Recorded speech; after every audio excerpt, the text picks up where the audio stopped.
Be deeply missed by the people of Georgia, the people of this nation.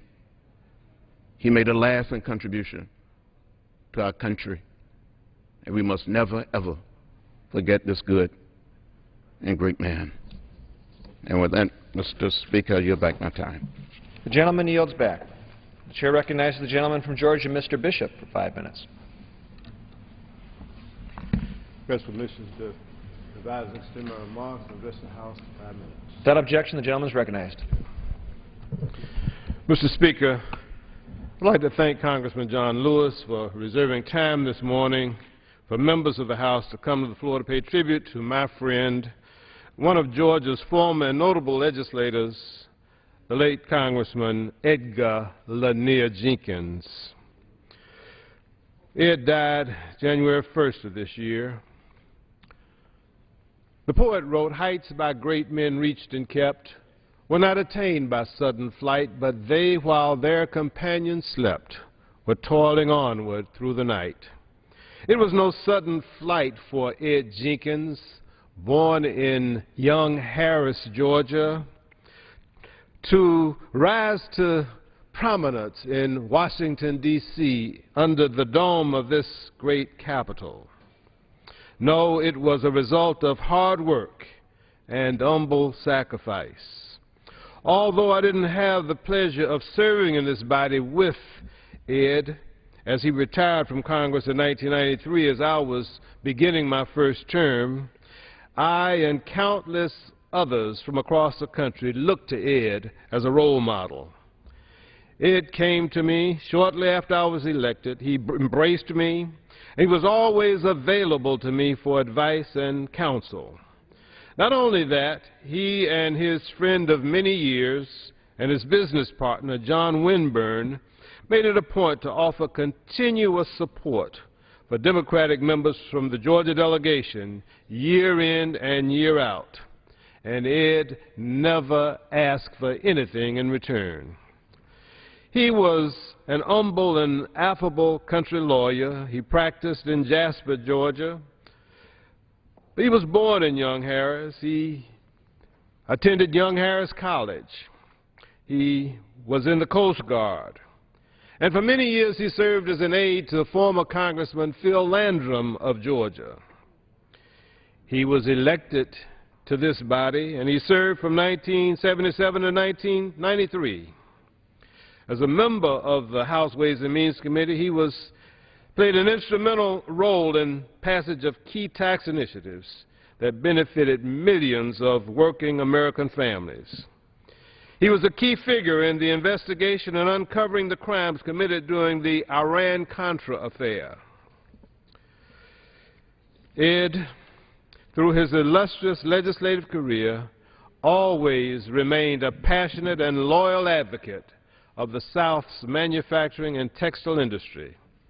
In 1985, he wrote and passed the Textile and Apparel Trade Enforcement Act, which was ultimately vetoed by President Reagan, but would have rolled back the textile imports from foreign countries by 40%.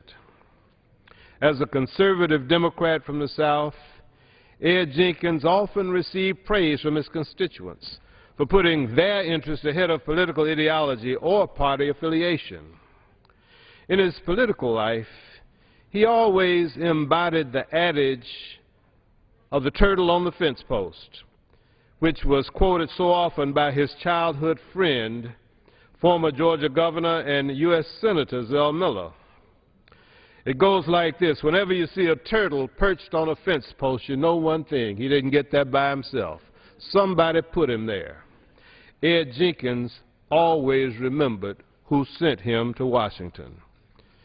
Ed is survived by his beloved wife, Jo Jenkins, 2 daughters, Janice Anderson and Amy Dotson, 2 brothers, Charles and Kenneth, 3 sisters, Marilyn Thomason, Ella Battle and Patty Chambers, and 2 grandsons. My wife Vivian and I would like to extend our sincere condolences to Ed's family, friends, and former constituents as they mourn the loss of our dearly departed friend. There must have been something about the water at Young Harris College. It produced people who must have ingested something about public service. Zell Miller, governor, senator. Jack Brinkley, United States congressman. Edgar Lanier Jenkins, United States congressman par excellence. Isn't it strange how princes and kings and clowns that caper in sawdust rings and common folks like you and me are builders for eternity. Each is given a bag of tools, a shapeless mass, and a set of rules, and each must make ere life is flown a stumbling block or a stepping stone. Mr. Speaker, I'm so glad, and the people of Georgia and this nation are glad, that Ed Jenkins was a stepping stone and not a stumbling block for a higher, better life for so many people across this country. We mourn his loss, but we are grateful that we knew him and that he passed this way. The time of the gentleman has expired. The chair recognizes the gentleman from Texas, Mr. Poe, for 5 minutes.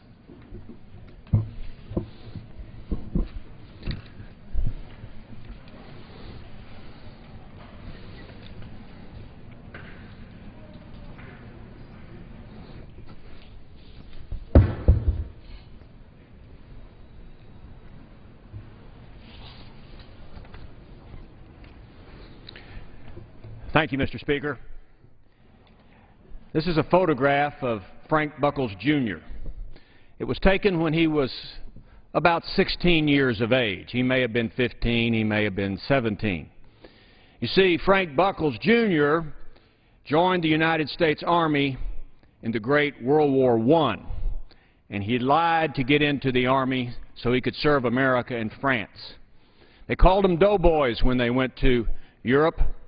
He drove an ambulance so he could rescue other doughboys who had been wounded and killed on the battlefield in Flanders and other places in Belgium and France.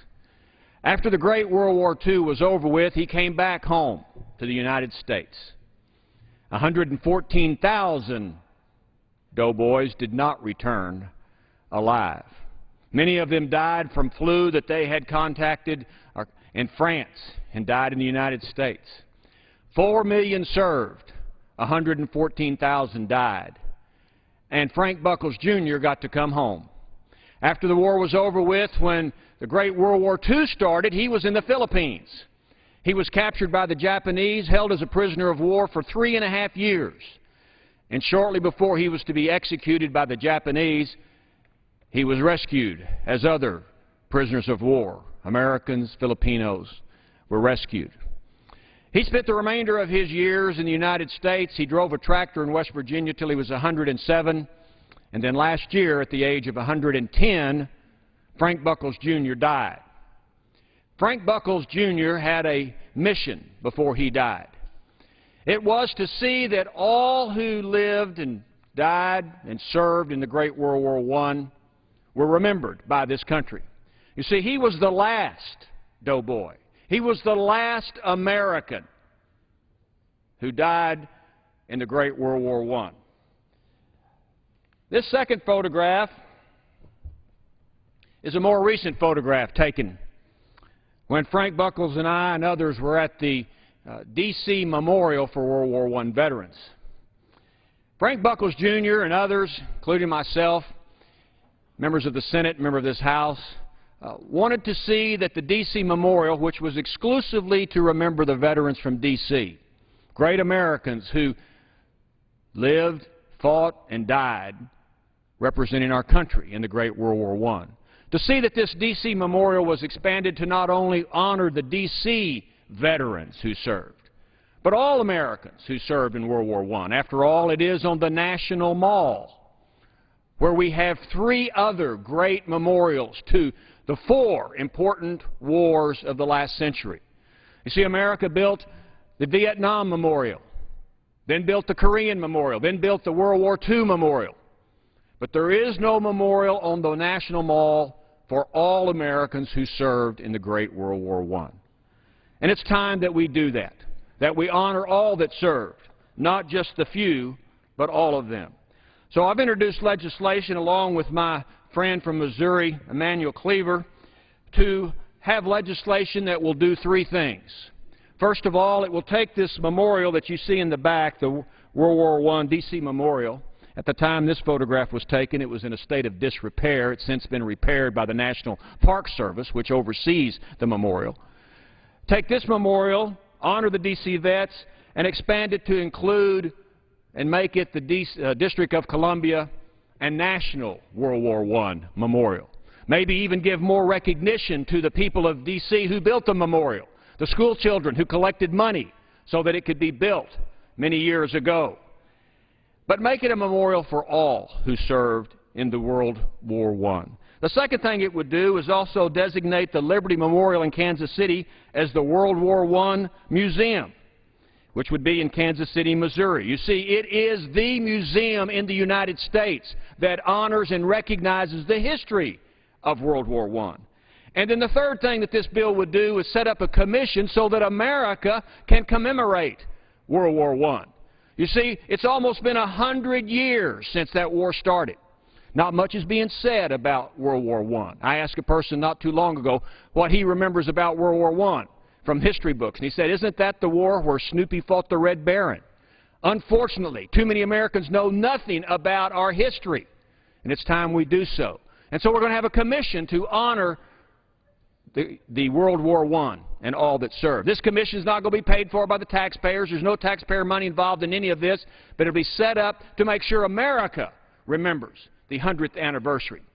And that anniversary is coming up on us. Mr. Speaker, it's one thing to die for your country.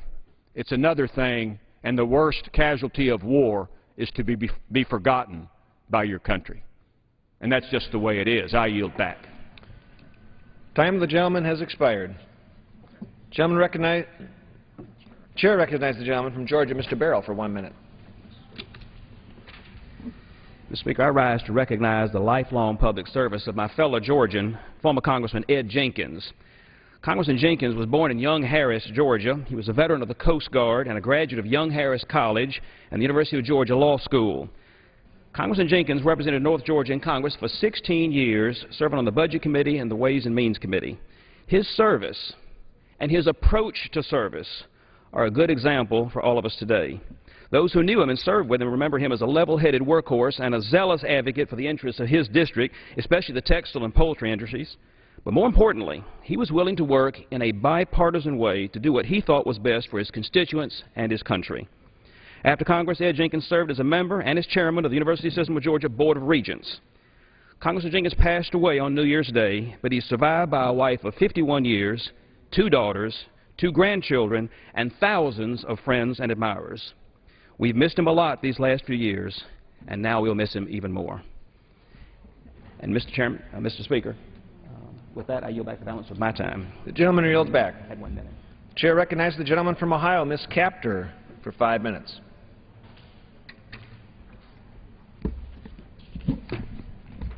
Thank you, Mr. Speaker. Tonight the President will speak to America and the world in the annual State of the Union address. I'm eager to hear his ideas about additional job creation because job creation must be America's #1 priority. Back home in northern Ohio, we are seeing manufacturing starting to pick up.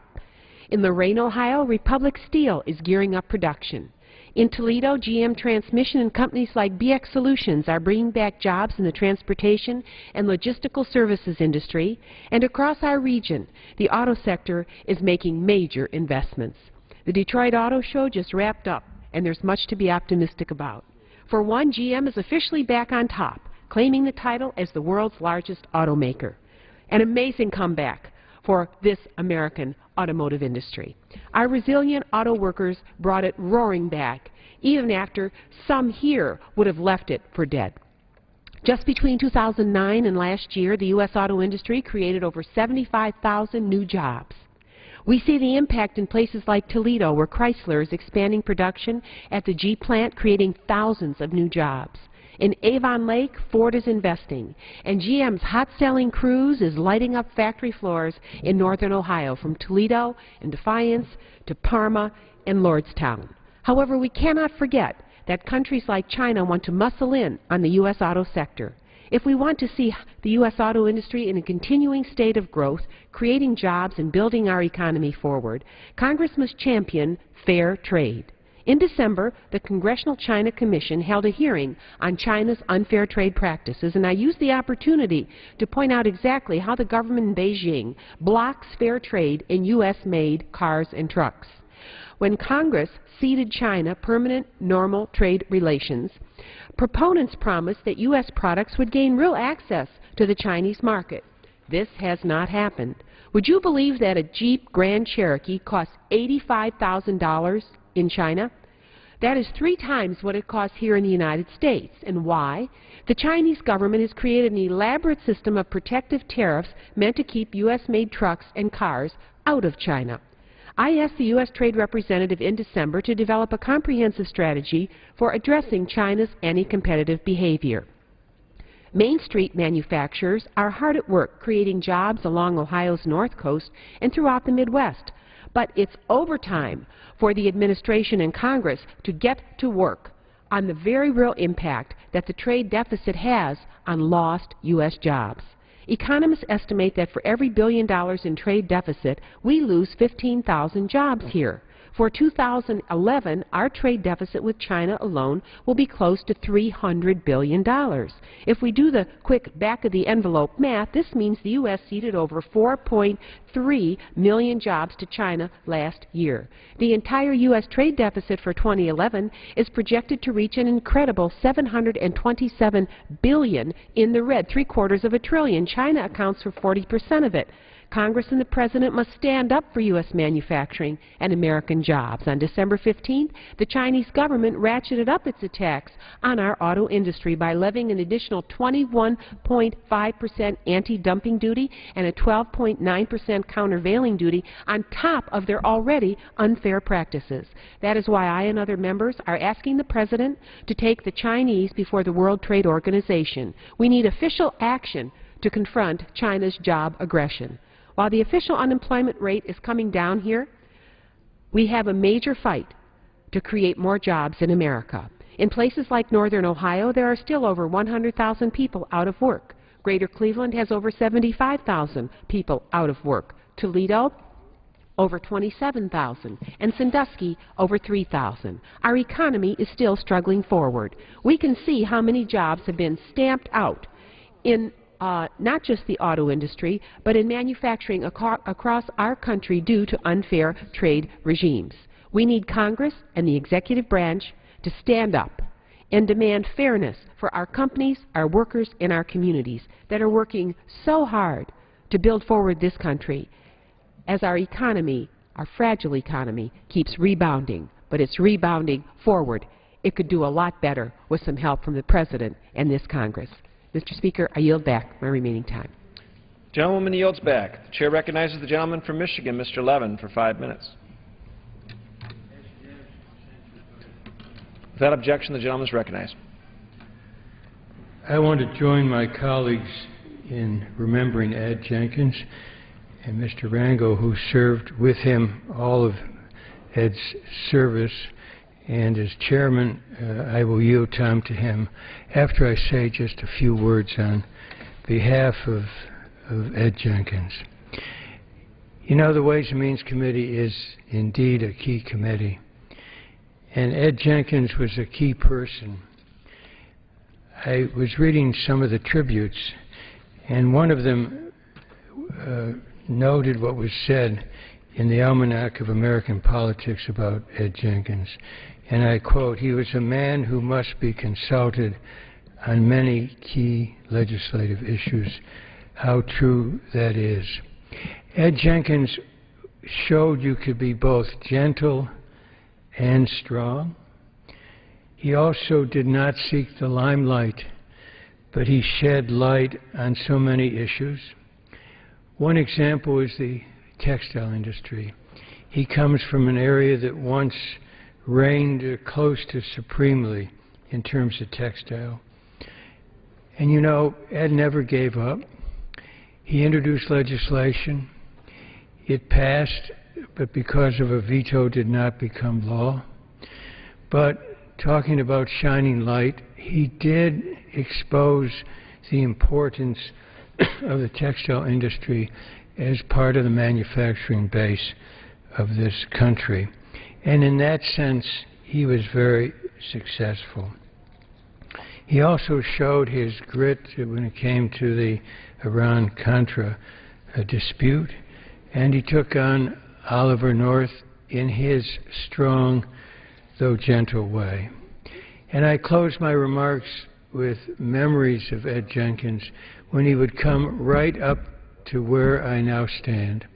And almost invariably he would say, "Well, I'm just a poor country lawyer." Well, that's about the only thing that he said about himself that wasn't true. He was more than a poor country lawyer. He had been an assistant U.S. attorney, but he had a lot of quiet dynamism. And so as we talk about Ed, we remember the many times he came forth to speak in his soft but often strong way. He was an important part of this institution. He served his district, he served his state, and he served the nation with dignity, with pride, and with civility that is too short available today in this hall. So I join all of you from Georgia who represent that state and everyone who has spoken in sending our warmest regards to Ed's family, and to say to all of you, you should remember your dad not only as a wonderful family member, but someone who came here often at sacrifice, and he did so in a way that indeed served this country. I would now like to yield the balance of my time to someone who knew Ed so well, who has served as chairman of our committee, and who remembers Ed Jenkins with such affection, the senior member for the state of New York, Charles Rangel. Thank you. Mr. Speaker, how much time is remaining? 1 minute. I'd like unanimous consent that be extended to 2 minutes additional. This is the end of it for Ed Jenkins, and I did not know it was... The chair cannot entertain the gentleman's request. What? The chair cannot entertain the gentleman's request. What is it? Now? I'd like to request the chair recognize me for 5 minutes. The chair cannot entertain the gentleman's request at this time. Could the chair tell me what requests you might entertain so I can share my views for the late Ed Jenkins? 1 minute left. The gentleman has 1 minute remaining. Well, rules are rules and they have to be followed. I had really hoped that my long acquaintance with Ed Jenkins, that I would have the opportunity to share with his family and those that knew him. Unfortunately, those of us that was raised in the village of Harlem have very little opportunities to meet white Southern gentlemen. And it took a long while when he came on the committee for me to even understand what Ed Jenkins was talking about. But it didn't take long for me to understand that people are people no matter where they come from. They love, they get angry, they work out things. And now is the time, I think, more than ever, we just need somebody like Ed Jenkins to cross that barrier that we seem to have in a partisan way, such a deep, hurting partisan way in this Congress. Sandy Levin can tell you, whenever our chairman, Dan Rostenkowski, had a problem, there was no problem that Ed Jenkins would not take a look at and recognize that it was not a Democratic problem. It was not a majority problem. It was a problem that the United States of America really faced. And so, since the chair cannot entertain, and I will then go to Reverend John Lewis and find out how we can work out something in a faith tradition so that all of us would get a chance to know, enjoy, and love the memory of a great American. former Congressman Edward Jenkins. Thank you. The gentleman's time has expired. The chair recognizes the gentleman from Texas, Mr. Green, for 5 minutes. Mr. Speaker, I ask unanimous consent to speak before the House for 5 minutes to revise and extend. Without objection, the gentleman is recognized. Thank you, Mr. Speaker. Mr. Speaker, this weekend, I, along with my colleague, Congresswoman Sheila Jackson Lee, attended an event in Houston, Texas. It was styled Byron Nash Live. Byron Nash Live. This event was well attended. As I approached the venue, there were literally hundreds of people outside. Most of them were young people. And it was raining as I approached the venue, and I did ask if you were going to be able to go in. This was what I posed as a question to one of the young people. And I was told that there was an overflow crowd, that it was standing room only, and that as a result, he would have to stand outside. But he assured me that he would be there for the duration of the event. He was there for Byron Nash Live. Byron Nash, a 24-year-old comedian, was giving a performance, if you will. And this performance was attended by his mother, Gwen Nash, his father, Michael Nash, his grandfather and grandmother, Reverend James and Mrs. Nash were there as well. This event was a lively event. Byron received several standing ovations, and his life was spoken of throughout the entirety of the event. This, in a sense, may have been his last performance in the physical world. For you see, Byron Nash made his transition, and this was his homegoing celebration. And it was truly a celebration. There were many who did mourn his death, but we all were there to celebrate the life that he lived. And his life, while it was short, was a meaningful life, because the true measure of one's life is not how long one lives, but rather what does one do with the time that God gives. And in his short lifetime, Byron Nash made a very positive impression on a lot of young people, a lot of older people as well. But I was proud to see so many young people in attendance, so many young people who were there to pay their last respects to a young man who lived a life that we were, of course, eager to celebrate. While his life is no longer in the physical world, we believe that his spiritual existence is one that we should celebrate continually. And we will remember him. But there is good reason for his life to symbolize something, because he passed because of a rare type of cancer styled renal medullary carcinoma. As of 2009, there were 120 cases. I'm sure more since then, obviously more, but 120 cases. And victims of this type of cancer live 1 to 7 months, thereabout. Not a lot of empirical evidence has been acquired. This type of cancer seems to attack those who suffer from sickle cell. And if his life can mean something to those who still live and symbolize something as we go forward, it should be that we must do more to fight this type of cancer. His grandfather has dedicated his life to a continuing effort to get the word out, get the message out that this type of cancer does claim the lives of young people. And we can do more here in the Congress of the United States of America to help fight cancer in general and this specific type of cancer that is known to few. It is my hope that we will continue to allocate resources to fighting cancer such that this type of cancer can move to the front burner. We've got to do more to prevent, to educate, and to make sure that cancer becomes a disease of the past in our lifetimes. It is my hope that Byron Nash's life will become the genesis for us to do more to fight not only cancer in general, but for this specific type of cancer known as renal medullary carcinoma. And I will leave these words with all of those who are within the sound of my voice here and those who may be viewing at home, and especially to his family.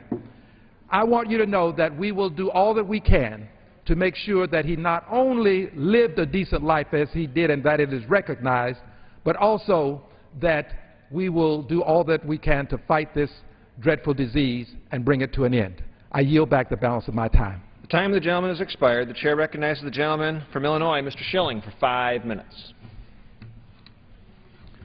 Thank you, Mr. Speaker. I ask unanimous consent to revise and extend my remarks. Without objection, the gentleman is recognized. I rise today in honor of a distinguished life of Sergeant John Baker, Jr. Born in Davenport, Iowa, but raised within the Illinois 17th District in Moline, Sergeant Baker served in Vietnam as a proud member of the United States Army. His selflessness and heroism earned him the Medal of Honor, Silver Star, Bronze Star, and Purple Heart as he bravely fought for God and country. Sergeant Baker would humbly say that this Medal of Honor was not actually for him, that he had done what anyone would have, that the medal belonged to all servicemen, to all veterans.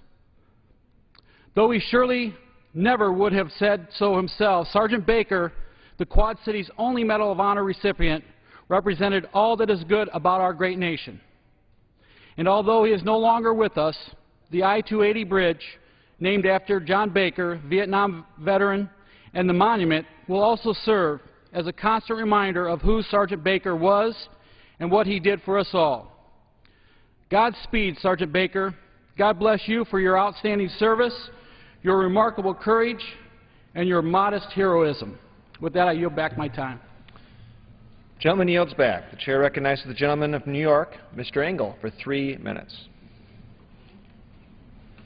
Thank you, Mr. Speaker. Tonight, when we listened to the President give his State of the Union speech, one of our colleagues, unfortunately, will not be here, and that is Senator Mark Kirk, who served in this body as a member of Congress for many years, and before that was a staffer on the Foreign Affairs Committee.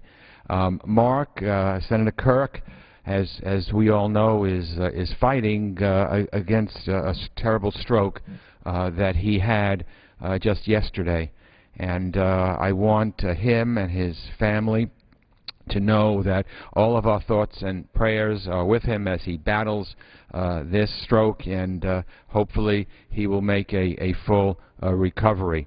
I just was devastated when I heard about it, because anyone who knows Mark knows what a terrific senator he is, what a great colleague he is, someone who has always reached across the aisle in a bipartisan way, and someone that I have just tremendous respect for. When he was sworn in as a senator, I was very pleased that he invited me to stand with him on the Senate floor when he was sworn in.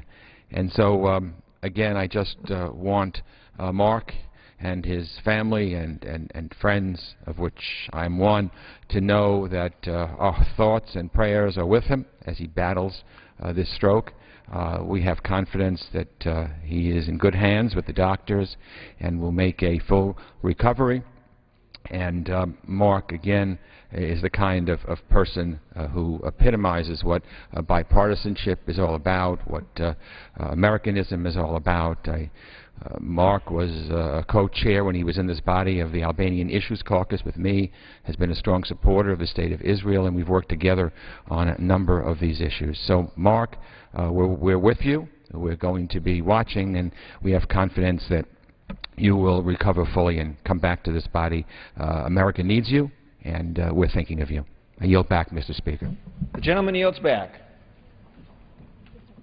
Pursuant to Clause 12A of Rule 1, the Chair declares the House in recess until noon today. The House coming back in about 25 minutes for legislative work at noon Eastern on the calendar. Temporary extension of federal aviation